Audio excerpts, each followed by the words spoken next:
হরে কৃষ্ণ। রাধে রাধে সকল ভক্তবৃন্দ। আপনারা কি জানেন রথযাত্রার পরে কেন মা লক্ষ্মী জগন্নাথ দেবের রথ ভেঙে দিয়েছিলেন? তো চলুন জেনে নিই এই ঘটনাটি। রথযাত্রার একদিন আগে জগন্নাথ দেব মা লক্ষ্মীর কাছে যান এবং তাকে গিয়ে জানিয়েছিলেন যে তিনি তার মাসির বাড়ি থেকে একদিন পরেই ফিরে আসবেন।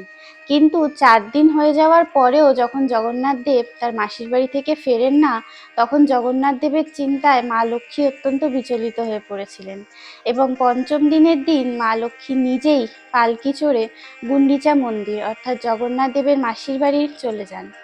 এদিকে জগন্নাথ দেব যখন বুঝতে পারেন যে মা লক্ষ্মী তার সাথে দেখা করতে এসেছেন, তখন তিনি নিজেই মন্দিরের দরজা বন্ধ করে দিয়েছিলেন। এবার মা লক্ষ্মী যখন গুন্ডিচা মন্দিরে এসে পৌঁছান, তিনি দেখেন যে স্ত্রীকে ছেড়ে জগন্নাথ দেব তার ভাই বোনকে নিয়ে মহা আনন্দে তার মাসির বাড়িতে দিন কাটাচ্ছে।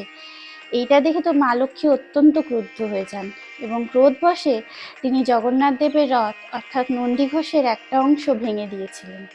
এই ঘটনায় উড়িষ্যার পুরীধামে রথভঙ্গ উৎসব হিসেবে পালিত হয়ে আসছে আজও। তাহলে ঘটনাটি কেমন লাগলো তোমাদের অবশ্যই জানিও। আর ভালো লাগলে আমার চ্যানেলটাকে সাবস্ক্রাইব করে দিও এবং কমেন্ট বক্সে জয় জগন্নাথ লিখে জানিও। হরে কৃষ্ণ।